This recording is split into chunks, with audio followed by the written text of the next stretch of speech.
بسم اللہ الرحمن الرحیم۔ عزیز طلبہ و طالبات، آج کی نشست میں ہم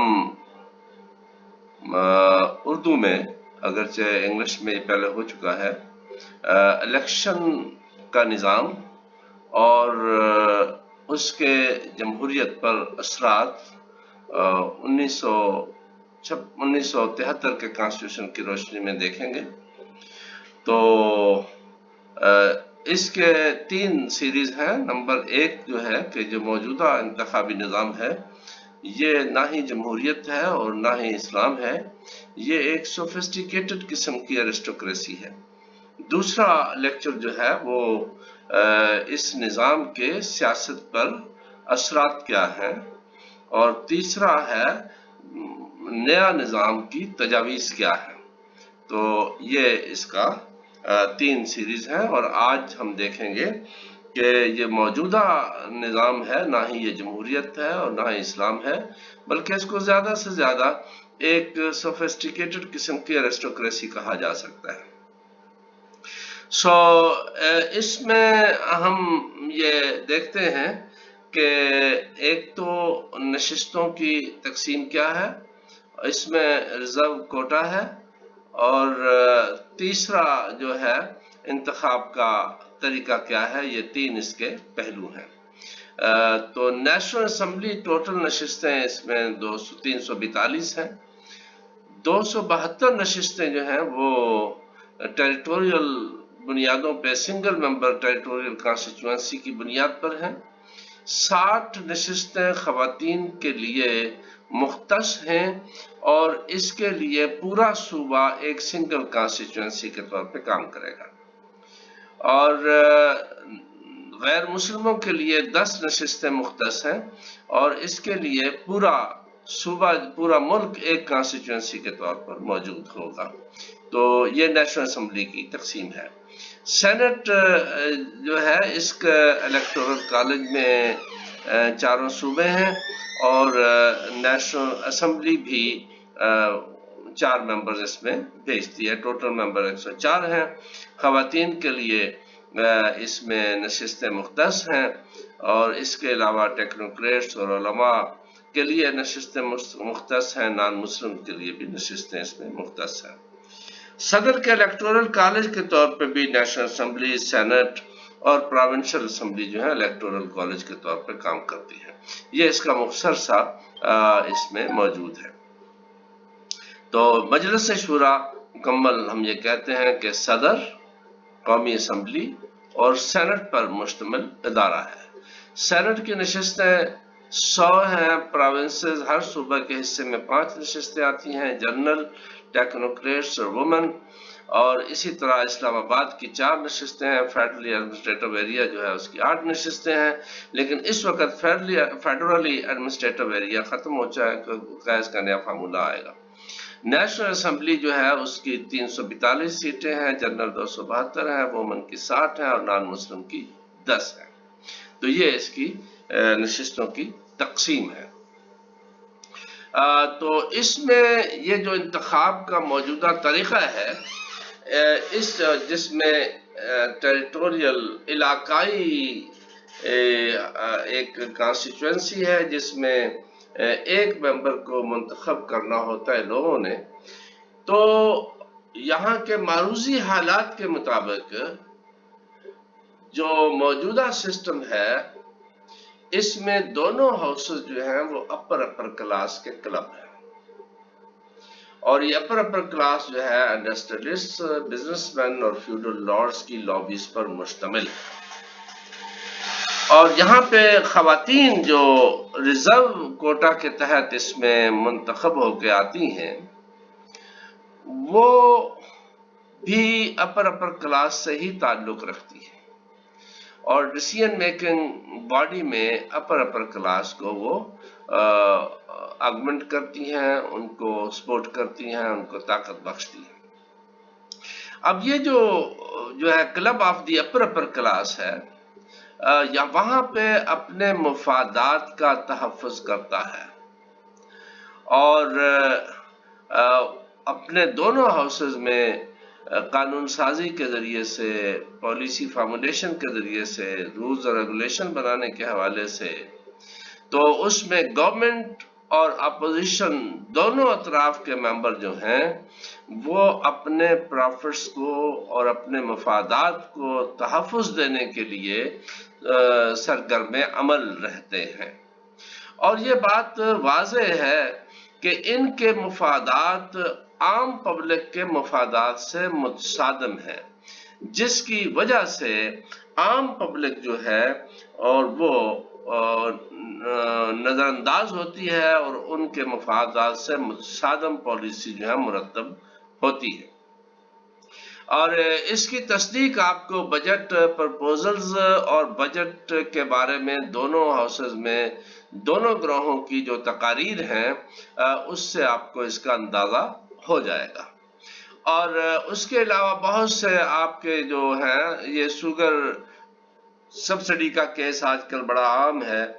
اس کو دیکھیں کہ وہ اربوں روپیہ جو ہے کوئی خاص طبقے کو دیا گیا جو عوام کی جیبوں سے نکلا، اور وہ اسمبلیز کے اور مقتدر حلقوں کے فیصلوں کے بعد ان کو منتقل ہوا. اس میں قانون میں گنجائش رکھی گئی تھی. تو اسی طرح جو کمپنیز ہیں آپ یہ دیکھیں کہ وابڈا جو ہے الیکٹریسٹی کمپنیز اس میں بنا دی گئی، میپکو ہے اور اسی طرح فیاسکو ہے لاہور، اور اسی طرح اسلام آباد کی کمپنیز جو ہیں الیکٹریسٹی ڈسٹریبیوشن کمپنیز جو ہیں، تو ان کو بورڈ آف ڈائریکٹرز چلاتا ہے. یہ اپنی مرضی سے ریٹ بڑھا کم اور سارا کر سکتی ہے، اور یہ عام پبلک کے مفاد کے خلاف ہیں. اسی طرح آپ یہ دیکھیے کہ کالا باغ میں جو ہنڈرنس ہے اور اس پر اسمبلی کے تمام ممبران نے، اس میں اپوزیشن بھی شامل ہے، اس میں گورنمنٹ بھی شامل ہے، اور پیپلز پارٹی کے دور میں انہوں نے کلیکٹیولی کہا کہ جی کالا باغ ڈیم جو ہے اس کے لیے ایسی شرائط مرتب کر دی کہ اس کو بنانا مشکل ہو. آپ کی ایجوکیشن پالیسیز ہیں، ایجوکیشن پالیسیز میں آپ دیکھ سکتے ہیں کہ وہ مہنگی سے مہنگی ہوتی جا رہی ہیں، اور اس میں پورا تحفظ جو ہے وہ پرائیویٹ ایجوکیشن انسٹیٹیوشنز کو دینے میں ان کی ساری صلاحیتیں صرف ہو جاتی ہیں. ہیلتھ پالیسیز ہیں، ہیلتھ پالیسیز میں ان کا سارا جو وقت ہے وہ پرائیویٹ اور پروفٹ اورینٹڈ ایجنسیز جتنی ہیں ان کو تحفظ دینے میں، اور دوسری طرف پبلک کے لیے ان کے پاس کچھ نہیں. اسی طرح آپ اور دیکھ لیں جس میں آپ یہ دیکھیں گے کہ یونائٹڈ اسٹیٹس ڈالر کی پرائس فکسنگ ہے، اس میں ان کا مطمع نظر عام پبلک کی بجائے ایک خاص کلاس ہوتی ہے جس کو اس سے کسی نہ کسی شکل میں فائدہ پہنچتا ہے. اور پھر آپ یہ مختلف کمپنیز دیکھ رہے ہیں، صاف پانی ہے، پی آئی اے ہے اور کارپوریشنز ہیں، ان میں اسپیشل سیلریز، ان کے ہیڈز کی سیلری کئی اس میں کیسز میں 30-35 لاکھ تک چلی جاتی ہیں، اور نیچے جو ہے وہ اتنی زیادہ سیلری. جو یہ ایکسپلائٹیشنز کی ایگزامپلز ہیں کہ وہاں پہ یہ کلب صرف اپنے مفادات کا تحفظ کرتا ہے، اور جمہوریت جس میں بنیادی حقوق جو ہیں وہ اس کے تحفظ کے لیے حکومتیں زیادہ کوشاں رہتی ہیں، اور وہ جنرل پبلک کے ہیں وہ نظر انداز ہوتے ہیں. اور اب آپ اس میں الیکشن کی ایک اور چیز ہم یہ دیکھتے ہیں تو کوٹا سسٹم ہے، وومن کے لیے کوٹا. ایکچولی کوٹا اس وقت دیا جاتا ہے کہ کوئی طبقہ جو نظر انداز ہو رہا ہے وہ اس کو پارٹیسپیشن کا حق دیا جائے کہ وہ اپنے حقوق کا تحفظ کر سکے. پاکستان میں ورٹیکل یا معروضی تقسیم جو ہے وہ جنڈر کی بنیاد پہ نہیں ہے. پاکستان میں معروضی تقسیم جو ہے اور ہیو ناٹ کی اس میں ہے. مذہب کی بنیاد پہ بھی کچھ اس کو کہا جا سکتا ہے، ایتھنیسٹی کے کچھ مسئلے مسائل ہیں، اور ریجنز بھی اس میں کہہ سکتے ہیں کہ بڑا معمولی سا رول ہے، لیکن جو ہے وہ ہیو ناٹ کی تقسیم ہے وہ بڑی پاورفل تقسیم ہے. اور جینڈر فیکٹر بہت کم رول ادا کرتا ہے. جو غریب مرد ہے اس کی بیوی بھی غریب ہے، جو شادیاں ہیں وہ امیروں کے امیروں میں ہوتی ہیں، غریبوں کی غریبوں میں ہوتی ہیں، اور مڈل کلاس آپس میں کرتے ہیں. اور ہمارے ہاں کیونکہ آپ یہ دیکھیے کہ جو فیملی ہیڈ ہے تو اس میں جو رشتوں کی بنیاد پہ ہی ہمارے بنیادی حقوق کا تعین ہوتا ہے، ایک سیٹ فیملی یونٹ ہے، تو اس کو مرد اور عورت کی بنیاد پہ تقسیم کرنا انتہائی مشکل ہے، اور یہاں پہ ہیو اور ہیو ناٹ جو ہے وہ دونوں مرد ہوں یا عورت ہوں وہ اپنی جگہ پہ تقسیم ہے، اور ان کے جو ہیو ناٹ ہے ان کے مفادات کا تحفظ نہیں ہے۔ تو جہاں تک وومن کوٹا ہے یہ کاؤنٹر پروڈکٹیو ہے، اور یہ اسی کلاس کو تحفظ فراہم کرتا ہے۔ اس کوٹے کی وجہ سے جنرل ووٹرز جو ہیں ان کا نمبر جو ہے وہ کم ہو جاتا ہے، یعنی وہ 342 کی بجائے 272 پہ لوگوں کو منتخب کرتے ہیں۔ اگر 342 نشستیں ہوں تو کانسٹیچوئنسی چھوٹی ہو جائیں گی، ان کا چوائس بڑھ جائے گا عام آدمی کا۔ اور weaker section of the society جو ہمارا ہے اس کی نمائندگی ڈسیزن میکنگ باڈیز میں نہ ہونے کے برابر ہے، وہ 1% سے بھی کم نشستیں ان کے پاس وہاں پہ موجود ہوتی ہیں، یہ ایک ہارڈ فیکٹ ہے۔ اسی طرح ٹیکنوکریٹس ہیں، پروفیشنلز ہیں، لیبررز ہیں، ایجوکیشنسٹ ہیں، اسٹوڈنٹس ہیں، یہ ڈیسیژن میکنگ باڈیز میں پہنچ ہی نہیں پاتے، اور اس طریقے سے یہ جو موجودہ نظام ہے اس میں آپ کی اپر کلاس کے علاوہ بقیہ کلاسز نیگلیکٹڈ ہیں اور ان کے مفادات بھی نیگلیکٹڈ ہیں۔ اور اس طرح ہم یہ دیکھتے ہیں کہ جو وہاں پہ اسمبلی دیکھنا ہے کہ وہ ریئل ریپرزنٹیشن ان کی ہے یا نہیں، تو جو ٹوٹل ممبرز ہیں نیشنل اسمبلی کے ان کے تمام ووٹوں کو اگر اکٹھا کیا جائے تو 20% سے بھی کم بنتے ہیں۔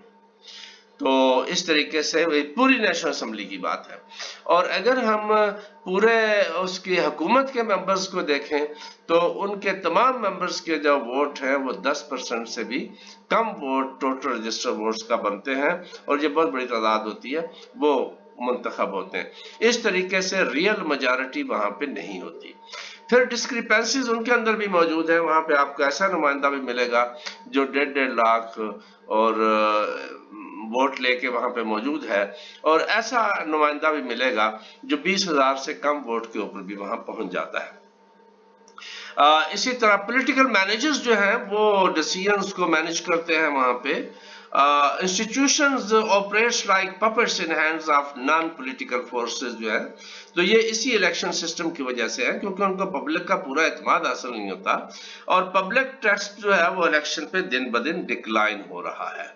اور اس طرح ہم یہ کہہ سکتے ہیں کہ جو موجودہ نظام ہے نہ ہی تو یہ جمہوریت ہے نہ ہی یہ اسلام کے قریب ہے، یہ صرف اور صرف ایک سوفسٹیکیٹڈ ڈیموکریسی ہے جو آج کے دور میں جس کا چلنا انتہائی مشکل مسئلہ ہے۔ اور ان وجوہات پہ جو کمپوزیشن بنتی ہے ڈیسیژن میکنگ باڈیز کی وہ کوالٹی بہت کمزور ہے، اور اس کے علاوہ ڈیسیژن میکنگ پروسیس جو ہے وہ بڑا فرجائل ہے، اور decisions are reflecting sad and gloomy situation. آپ کے جو فیصلے ہیں وہ بھی بڑی مایوس کن صورتحال ہے کہ وہ پبلک کے انٹرسٹ میں نہیں آتے اور ان کو پھر پبلک ایکسیپٹ نہیں کرتی، اس لیے فیڈ بیک جو ہے وہ نیگیٹو ہے، اور نیگیٹو فیڈ بیک جو ہے وہ سیاسی عدم استحکام کو جنم دے رہا ہے۔ اور اسی طرح ہم یہ دیکھتے ہیں یہ جو سچویشن ہے لیول آف جو اس کو سچویشن ہے سوشل جسٹس کو ڈکریز کر رہی ہے، اور مسٹرسٹ کو سپلیمنٹ کر رہی ہے، اور پبلک جو ہے وہ انسٹیٹیوشنز کے خلاف ان کی رائے بن رہی ہے، نتیجتاً لا لیسنس میں اضافہ ہو رہا ہے، اور سوسائٹی جو ہے وہ انریسٹ کی طرف جا رہی ہے۔ or this state of affairs is contributing to political instability, bad governance, system plagued with the exclusivism.